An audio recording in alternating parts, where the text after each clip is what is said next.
Hey, what's up, y'all? This is Sir Chxmp, aka Big Chump on Campus, and today I want to take a look at Kontakt 7. I recently got this because I upgraded my complete collection from 13 to 14. I'm not regretting the purchase, but I'm really missing the money that I had in my bank account before that. By the way, I'm not sponsored or anything. Bought that out of my own pocket, and there's no affiliate links or anything. If I ever do, then that'd be cool, but right now, this is just me just telling you about a thing that I like, you know what I'm saying? So without further ado, let's take a look at this plugin. When you bring up the Kontakt 7 plugin, this is basically what it looks like. It takes a lot of visual cues from Complete Control and from Guitar Rig. What happens when you click on a thing, very descriptive, when you click on a thing, basically it expands that preset library, and then it also separates some of them into banks. If you feel a little bit overwhelmed by looking at 897 presets, it'll narrow it down a little bit. Something else that helps you narrow things down is once you start selecting the sound type and the character. So you can tell it that you want a synth lead for the sound type, and that you want, well, I guess the only thing that they have for synth is sample based. So now if you notice that, once you start clicking on the presets, it gives you a little audio preview what it's supposed to sound like. I like that because I don't want to load a bunch of libraries just to see what I want. And it can be very time consuming if you're just trying to find a sound in Kontakt 6 or anything previously. So I like that. This is just getting the ball rolling. It gets you to move forward with your creativity. You know, the less obstacles that you have between what you want to create and the sounds that are coming out of your DAW, the better. What you can also do is you can click on this button, display and edit preset properties and tags. The properties, right now, I don't think you can edit any of these because these are the ones that come from the factory. These are showing contact, the bank is vintage, the file extension, the size, the brand, and the author, the comment. So the comment I'd like, none of them have any comments that I've seen so far, but it reminds me of stuff like this in Serum, where this has a little comment or a note that says edit notes in LFO3. So you could just go here, and this is how you edit the notes. There's a way that like you can lock it to the grid. I think it's like you hold down a button or anything, but that's very cool. Some of the other stuff is just like little tips on how to, you know, do sound design or what to do with the preset. Layer it with a kick. Okay, probably. That's probably a good tip. Another one is just tap. Just tap it and it'll make some noise. You know what I'm saying?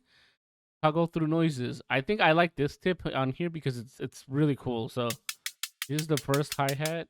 You go through different noises. It basically just creates different hi-hat settings for you with whatever noises that you add, which is really dope. Yeah, those are some of the tips in Serum. And then there's another one like Arteria does it too. It says wooden plug sound, well suited for atmospheric tracks. Try a combination of timbre and scatter macros to give it a slighter edge. Just like little tips and stuff. So I hope that they start doing that a lot when they're creating these presets, or like people who make their own libraries and stuff. I hope that they just add little things about how they came up with the sound or some tips on how to use the sound. Because I don't know, I think that that's very cool where it connects the person making the music with the person who created the sound. It gives it a little bit more of a human touch. So I think that's really dope. Then it also shows the tags. So this is synth lead, classic, mono, sample based. When you click on this, let's go to the arcade. So now that it's loaded up, this is how it looks when you just click on a synth, right? Or click on a patch. It shows you the UI. And by the way, I love how they updated it. Some of them have different settings based on the type of instrument. And basically when it makes sense, it'll have different options here at the bottom. So this one has a harmonize feature. Let me bring up the keyboard. You just go into this little icon right here and you can bring up the keyboard. So this is the harmonize feature, right? Right now it's just set on octave. Here's what it sounds like without it. So just one single saxophone. You can go through different chord presets. You can go through different scales, different keys. One of the things that I do is I go from single instrument view, which is what we're on right now, to full rack mode. When you get to full rack mode, it kind of expands a little bit, but that's when you can add more information and more options to what you can see. So you can add side pane, which is the previous way that Kontakt 6 and anything before that used to load up samples. I like this view because I've already organized all my libraries how I want them, and they're easy to find for me. So you can see that I have the Kontakt factory library at the top. Then I have the acoustic guitars. Then I have the electric guitars and the basses, drums, pianos, and then just cinematic. And then at the bottom, I have all of the play series. And then you have some of the stuff like the Alicia's Keys, 40's Very Own, George Duke's Soul Treasures, because those are specific people kind of instruments, you know. Something else I like to add besides the keyboard is I like to add the master just to make sure I have like the option to raise or lower the entire thing if I'm loading more than one instrument at a time. So let's get back to browsing. Something that I've noticed is like this one, we have the alto sax loaded, right? If you load the instrument from the previous factory library, it will show up with the previous UI. But if you load it from the new main menu, then it will show up with the new UI. And the way you go back and forth between the instrument and the presets is just clicking on this library button up here. Kind of looks like, you know, a bunch of books in a bookshelf right next to each other.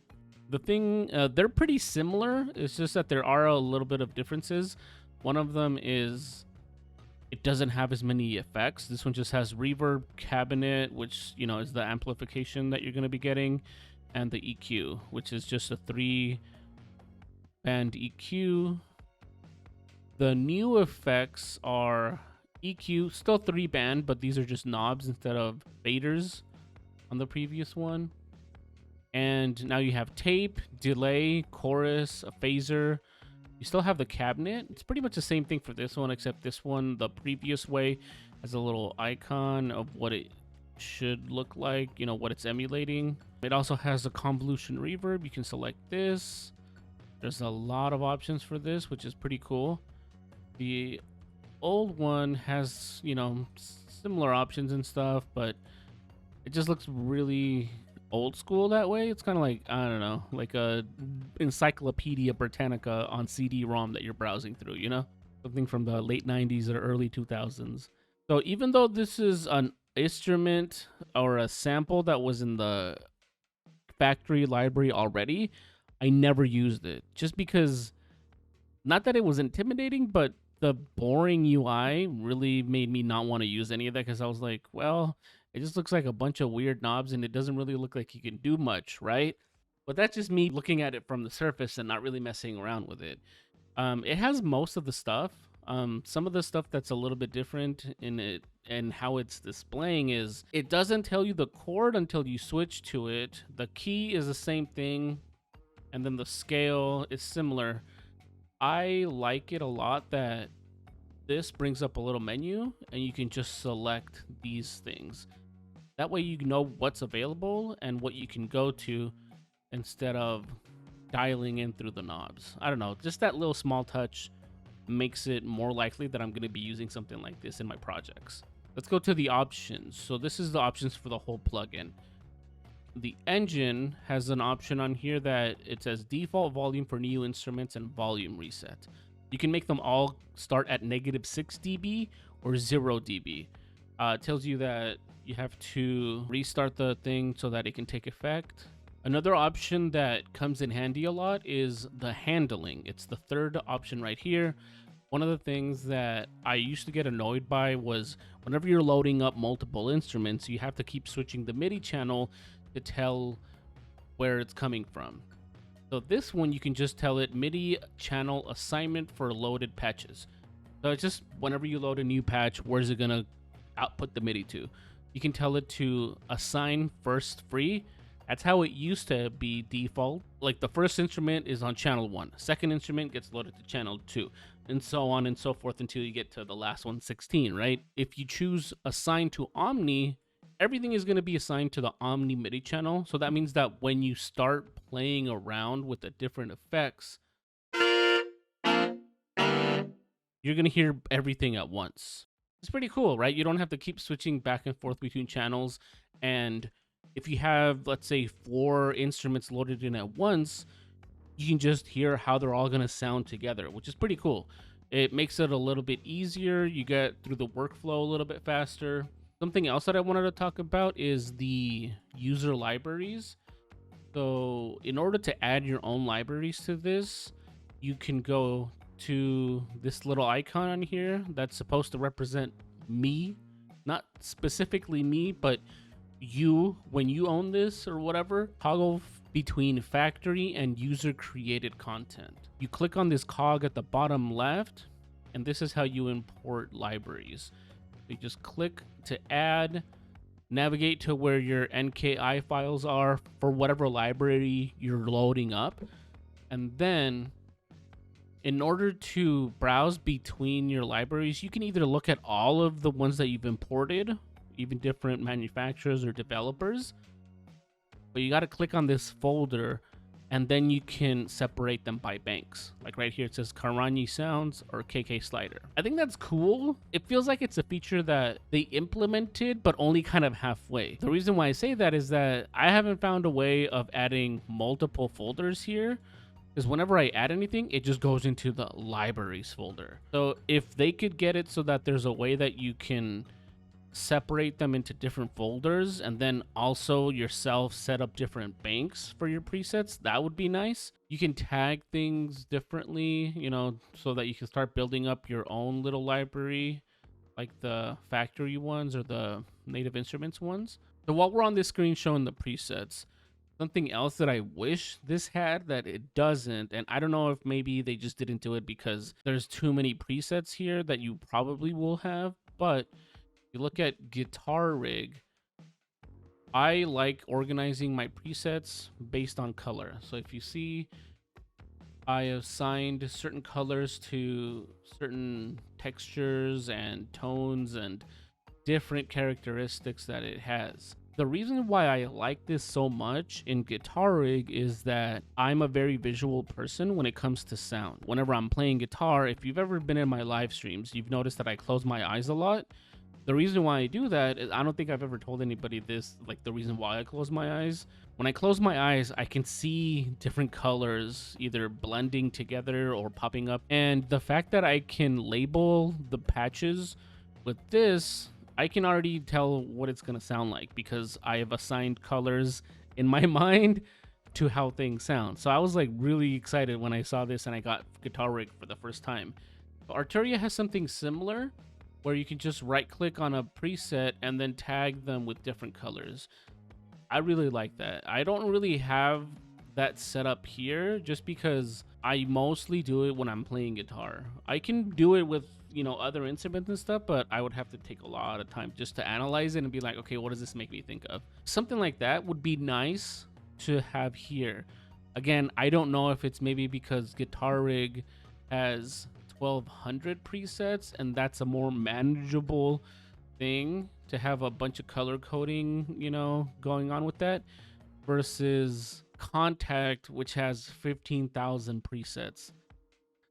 Plus maybe the character is enough to denote, you know, what kind of sound it is. But speaking about the plugin overall, I like software usually that lets you do the same thing with a lot of different methods. So I like that you can browse the presets the new way that they're doing it, or you can go to the old way.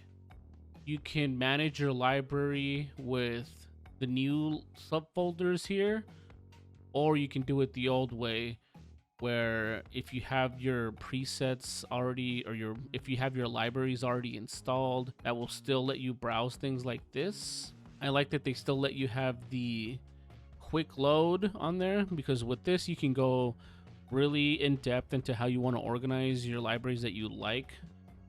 Basically this right here in the user presets or user libraries is what this used to be, a quick load, where you can add folders. This is for different manufacturers, let's say.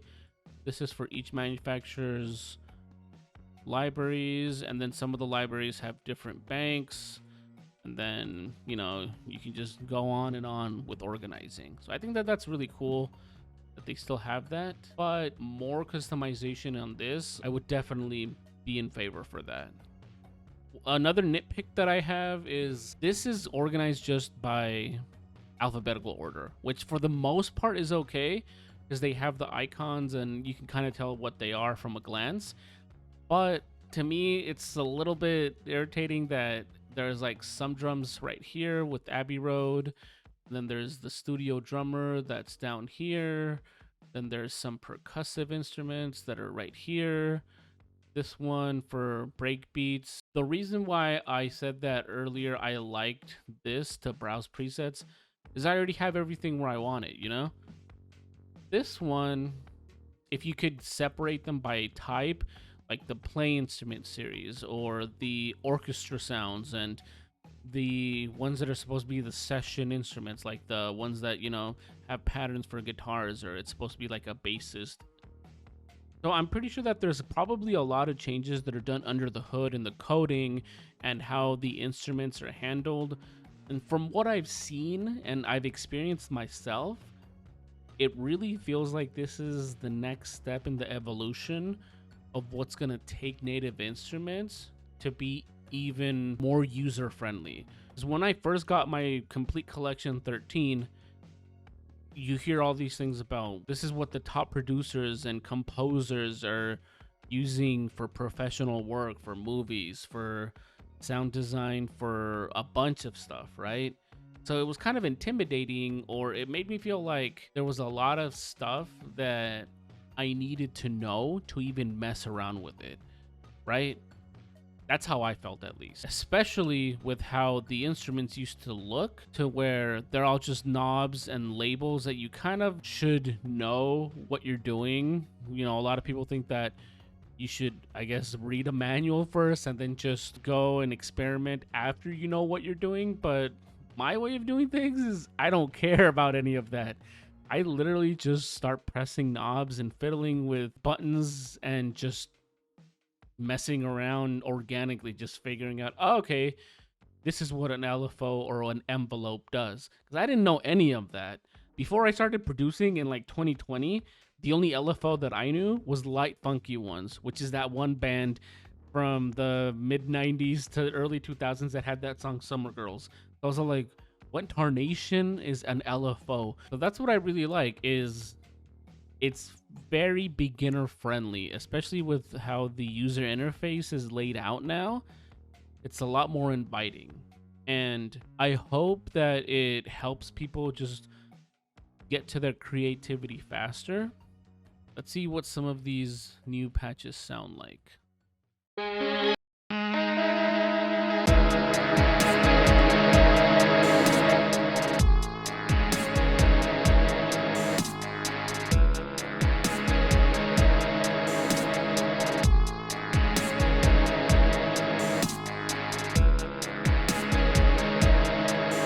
Sounds really nice.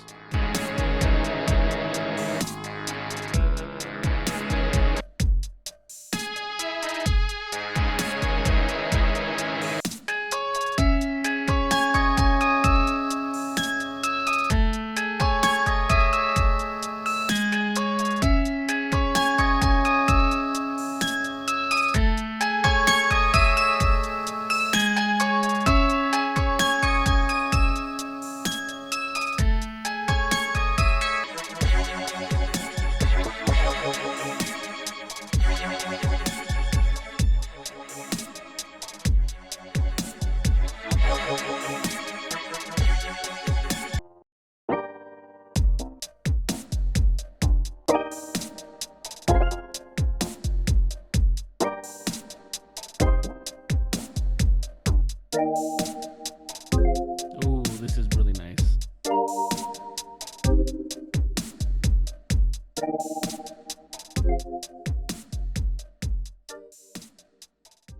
that's all I got to say about Kontakt 7. If you like this video, go ahead and give it a thumbs up. If you like the channel and you want to see more stuff, go ahead and subscribe. Make sure you hit that notification bell so that you know when we have a new video coming up. And also on the comments, you know, if you have any questions about Kontakt, hopefully I can answer that. I'm not guaranteeing that I'm going to be able to answer everything about it because I just started using it like heavily for the last like maybe week or so. Also, leave suggestions on what you want to see in the channel. Tell me how your day was, you know. I'll see you in the next one. Peace.